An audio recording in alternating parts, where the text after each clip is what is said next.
where you are. MSU Denver's online and hybrid classes fit your needs. Business intelligence, nursing, psychology, and more with virtual student services and scholarships. MSU Denver Online will make your passion a reality. Hola, miembro de Comunidad Digital Credit Corp. Ya tienes tu producto, pero ahora, ¿cómo conectas tu página para vender? Es importante que coloques tu logo y los productos o servicios que vendes. En este link podrás ver los requisitos que pedimos para las páginas web. Ponte la vacuna del COVID y podrás ganar dinero en efectivo. Podrías ser una de las 5 personas de Colorado que ganarán $1 millón. Protégete, crea el futuro y gana lo grande.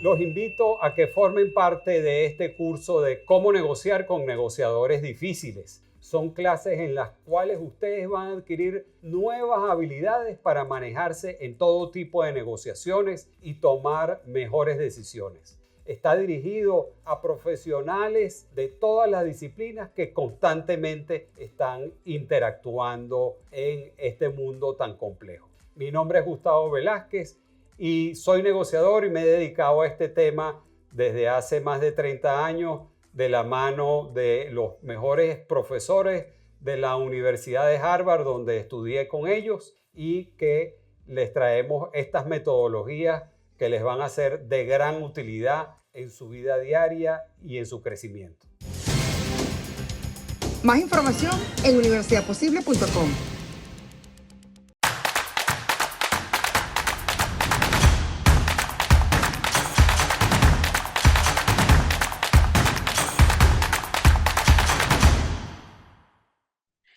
¿Qué tal, amigos? Bienvenidos, como todos los martes, a su Hablemos Pues. Hoy tenemos un programa diferente porque, porque es un tema que siempre nos toca, pero que poco dominamos todos los que vivimos en el planeta Tierra, que es la economía. Algo está pasando en los Estados Unidos, empezó cayendo un banco, parece que ya van 4, y para eso tenemos conectado ya vía, por supuesto, Zoom con Enrique Subercaseaux, que es un chileno que vive en Europa, pero que entiende muy bien de todos estos movimientos y por eso lo conectamos, porque él nos puede hablar de manera sencilla, fácil, rápida y además didáctica de lo que está pasando. Hola, Enrique, un gran abrazo para ti. ¿Cómo estás? Ni tú, qué bueno verte a la distancia, por lo menos. Sí, señor, un abrazo fuerte. Cuéntame, Enrique, ¿qué es lo que está pasando? ¿Qué es lo que está pasando en los Estados Unidos?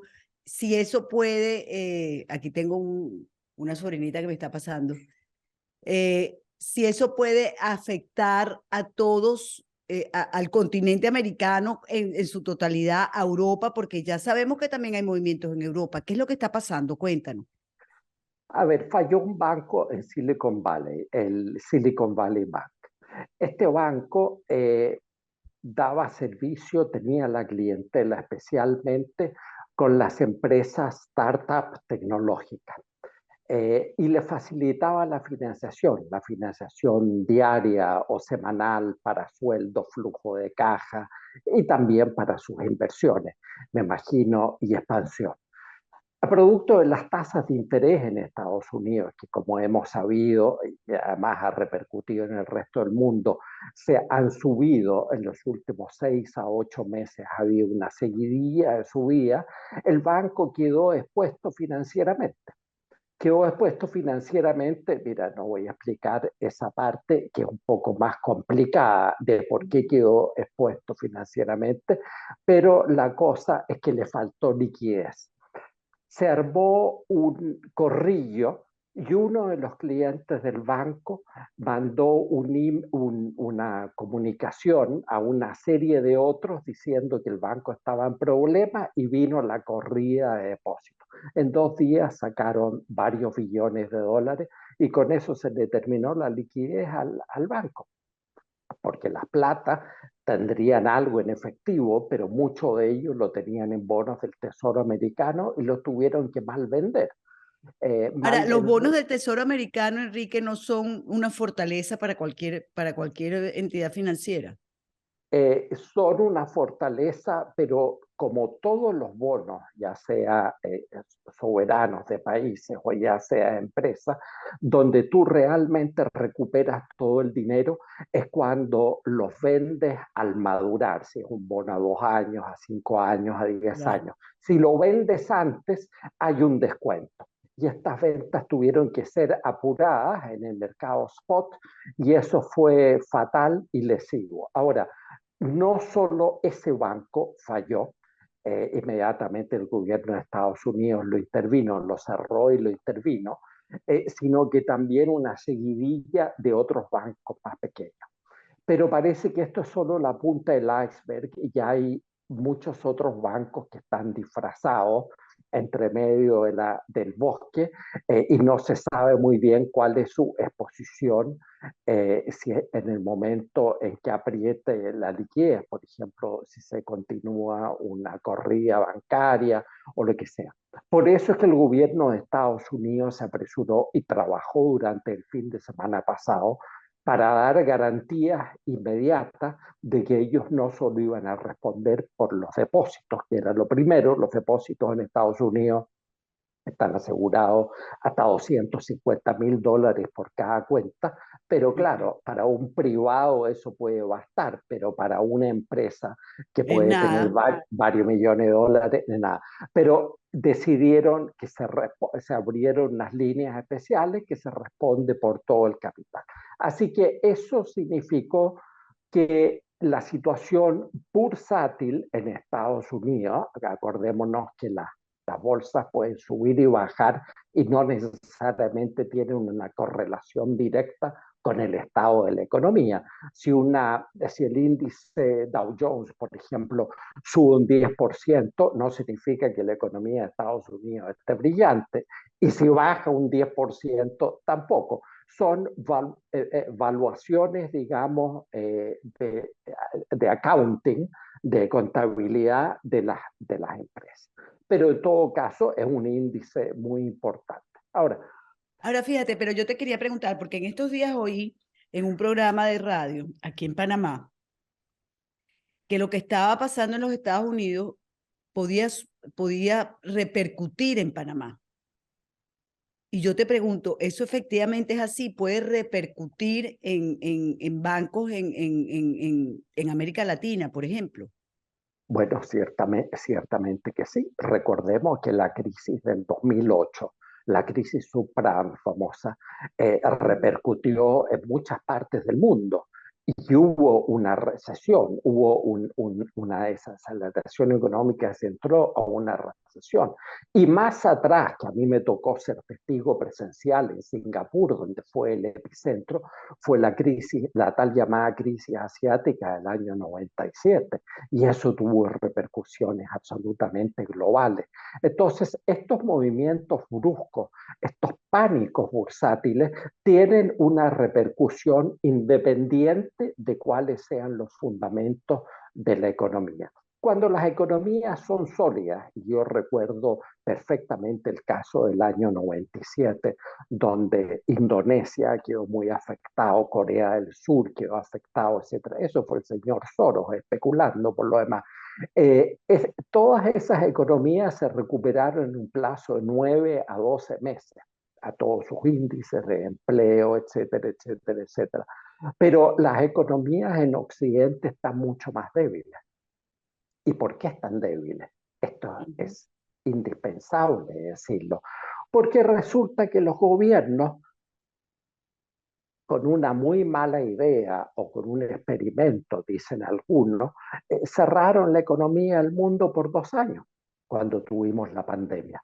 Eh, Exactamente. Y eso no fue muy bien llevado. Y cuando tú cierras o ralentizas a la fuerza por decreto la economía global, lógicamente vas a tener ramificaciones de todo tipo. Entonces hubo recesión, hubo interrupción en las cadenas de suministro, interrupción en las cadenas logísticas y un largo etcétera. Uno. Y dos, que fue lo que ha causado los problemas de hoy, es que se emitió mucho dinero. ¿Por qué se emitió?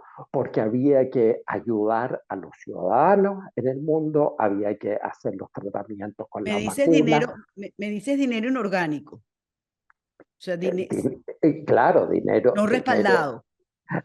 o no respaldado o simplemente los países que podían se endeudaron. Ah, ok, Otros países fueron más inteligentes por ser pobres, pues posiblemente como los africanos, donde no tuvieron mayores problemas con la pandemia y no tuvieron mayores gastos ok. derivados de eso. Pero todo el resto ciertamente lo tuvo. Ahora, este exceso de dinero ha traído aparejado una inflación, porque cuando tú Enorme. metes dinero en la economía, inmediatamente se transforma. Y después el gobierno del presidente Biden ha sido poco cauto porque sumando a todo el dinero, digamos, relacionado con la pandemia, eh, hizo programas costosísimos como el Green New Deal, que se supone inyectar billones de dólares a la economía americana para lograr una conversión energética. Y en eso están. Y entre paréntesis, muchas empresas dedicadas a encontrar soluciones a la conversión energética se quemaron en el tema del Silicon Valley Bank. Así que esa ha sido la tormenta perfecta que hemos tenido en estos últimos años. O sea que nosotros salimos de una pandemia donde nos aterrorizaron a todos, que nos íbamos a morir, y ahora entramos a esto, que dicen que va a ser de dimensiones enormes, que podría llegar a una recesión que nos afecte a todos. Eso es lo que nos quieres decir, más o menos. Eso más o menos hay que ver porque nunca estas cosas de economía son lineales. ¿Por qué no son lineales? Porque a pesar que la economía son números, también está los sentimientos, la expectativa y la confianza del consumidor. Tú eres una pequeña antena, yo soy una pequeña antena, cada uno de los que nos está viendo es una pequeña antena dentro del mercado, ya sea el Claro. país donde reside uno o el mercado global. Y nosotros tenemos percepciones distintas. Ahora, la confianza en los gobiernos se ha frisado por todo el tema de la pandemia, porque ahora está saliendo, como bien sabemos, especialmente en Estados Unidos y en Europa, la verdad de la pandemia, que no era tan así o que los tratamientos y los encierros no eran tan efectivos como prometían, etcétera. Con Tú esa sabes que confianza ya yo no sé, frisada, ya yo no sé qué creer, ni en quién bueno, creer. exactamente. Entonces, eso te lleva a tus decisiones. Cuando tú lees en el periódico, ves en la televisión o ves nuestro video eh, sobre este tema, la gente dice, no, mejor el carro que lo quería, el automóvil que lo quería cambiar este año, lo cambiaré el próximo año. O las vacaciones en el crucero o de ir a no sé dónde, las Claro. vamos a posponer porque no sabemos lo que va a pasar o las fluctuaciones de las divisas, lo que sea. Entonces, la gente se resiente y se vuelve muy conservadora. Y esto es difícil de entender para el mundo progresista, que es el que rige el mundo, tanto en Europa como en Estados Unidos, el foro de Davos.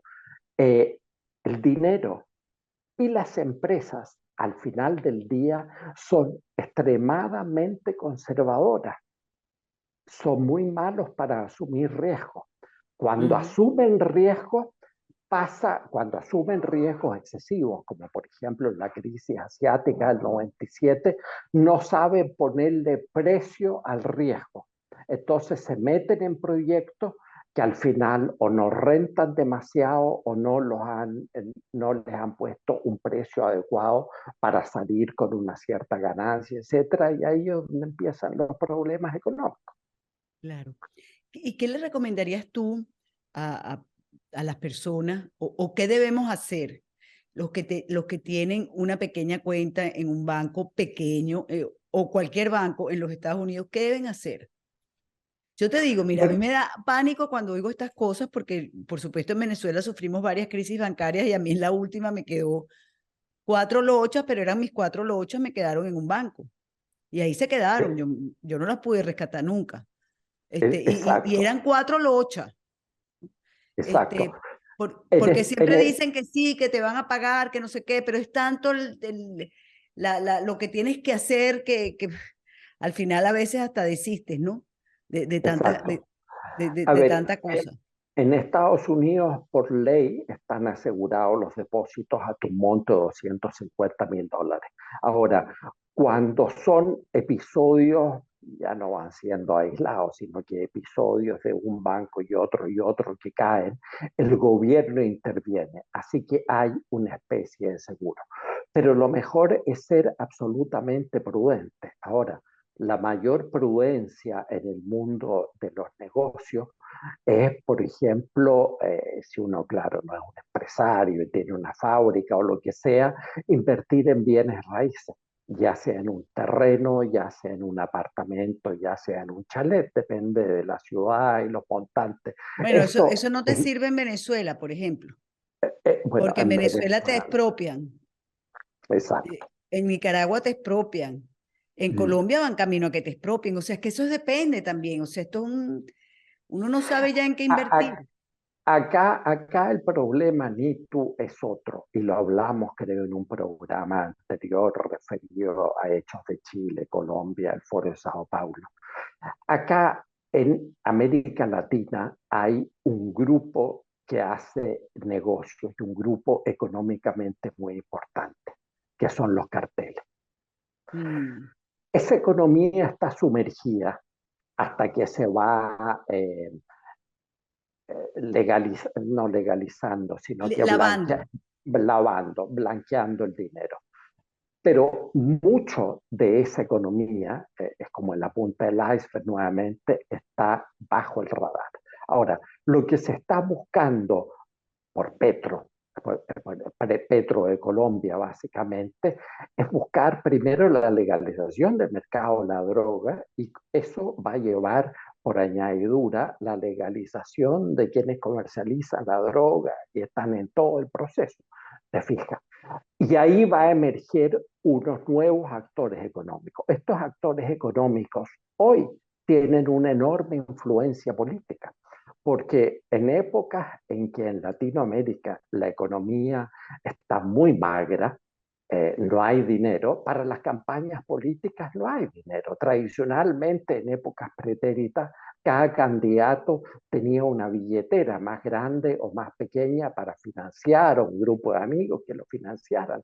Pero hoy los candidatos progresistas tienen la billetera y la generosidad de los carteles, de algunos carteles, algunos candidatos. Entonces se te va produciendo un desequilibrio absoluto de cómo tú financias la política. Y a través del financiamiento de la política, bueno, pues tú tienes una influencia cada vez más grande. Entonces, ese es un punto de complicación en Latinoamérica. No solo en Latinoamérica, sino que en otras partes del mundo. La droga está en el Medio Oriente, la droga está en el extremo de Asia con el fentanilo y esas O sea, lo que pastillitas que queremos es hay. legalizar la muerte, porque la droga al final no es eso, sino la muerte. Bueno, exactamente, exactamente. Entonces, por eso yo creo de que todo este desajuste financiero tiene una agenda un poco más complicada. Si tú haces memoria, ya llevamos un año con videos de Warren Buffett, lo singularizo a él porque es muy famoso, todos lo conocemos, donde dicen de que viene la gran recesión. ¿Qué saben ellos que nosotros no sabemos? Eh, y claro, hay otros que dicen cosas un poco más disparatadas, pero ellos están con el mensaje Bueno, de yo que hay tampoco que sé, inmovilizarse en los...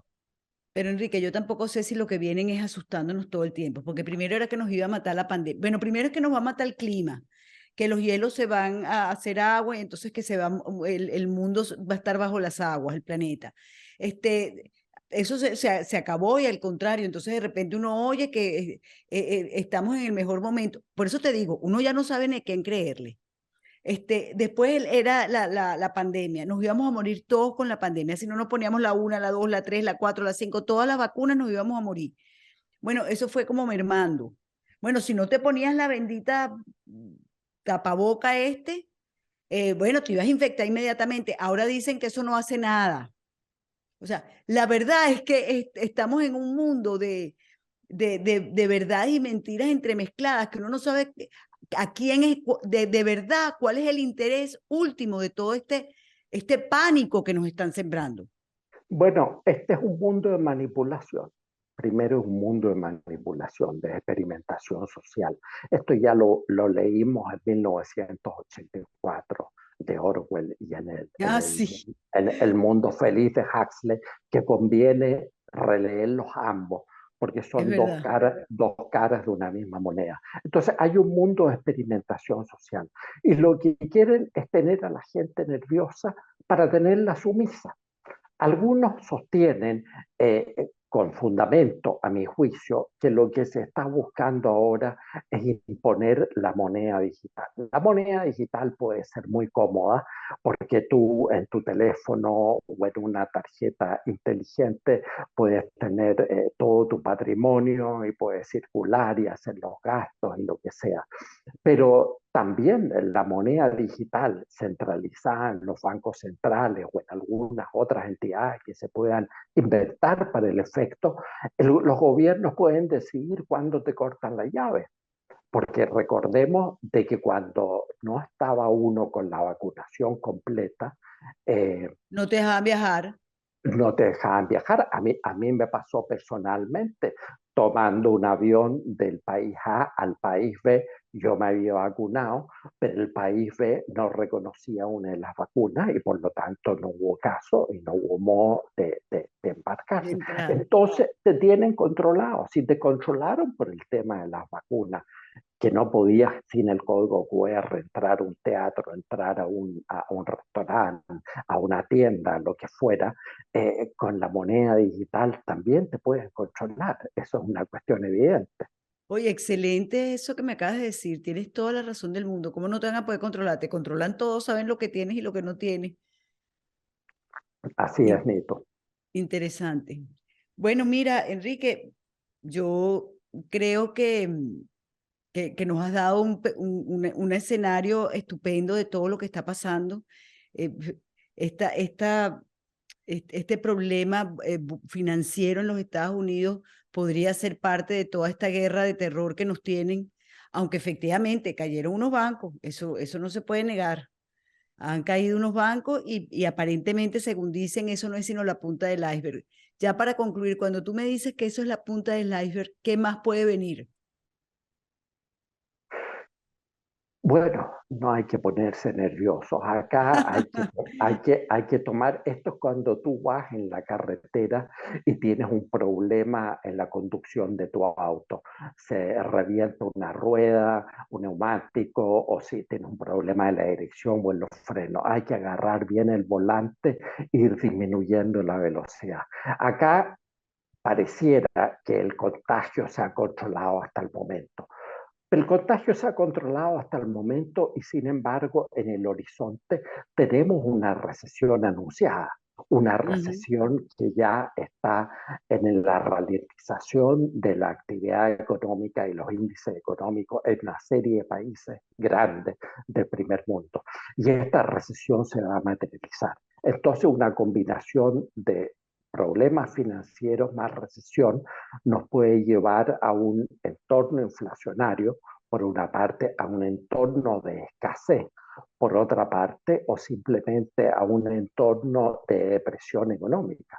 Cuando hay recesiones, yo recuerdo el año 97, cuando vino la crisis en Asia, uno de los países más afectados fue Indonesia, donde en un espacio de un mes o un mes y medio, y llegaron a una tasa de cesantía de un 50% de los habitantes. Indonesia en aquel momento tenía 200 millones, ahora serán 300, ¿te fijas? Pero por suerte se recuperaron porque los fundamentos de la economía de todos esos países eran bastante sólidos. Acá lo importante, Nitu, nosotros que estamos en un mismo bando, es hablar, socializar, mostrar puntos de vista distintos y mostrar la verdad. La verdad es absolutamente importante. Acá nos quieren endulzar, azucarar las pastillas amargas y los remedios amargos, y eso no es lo que se busca. Acá nosotros y los habitantes necesitan saber cuál es la verdad, primero. Y segundo, sacar la voz. Como tú dices en tus otros segmentos, no callar. No callar, hay que sacar la voz y hay que protestar por algunas cosas que nosotros como personas, como habitantes del país X, Y, Z, creemos que son justas o injustas. Tenemos que proteger nuestros derechos, tenemos que proteger nuestra cultura, nuestra familia, nuestra integridad como seres humanos. Así es. Muchísimas gracias, Enrique. De verdad, vamos a tener la vista puesta en este asunto, a ver cómo se siguen desarrollando los acontecimientos y bueno, haremos contacto de ser necesario, ¿te parece? Absolutamente, yo estoy siempre dispuesto. Un abrazo Gra- fuerte y muchas gracias por este tiempo. Gracias a ti. Con ustedes, amigos, hasta un próximo. Hablemos pues.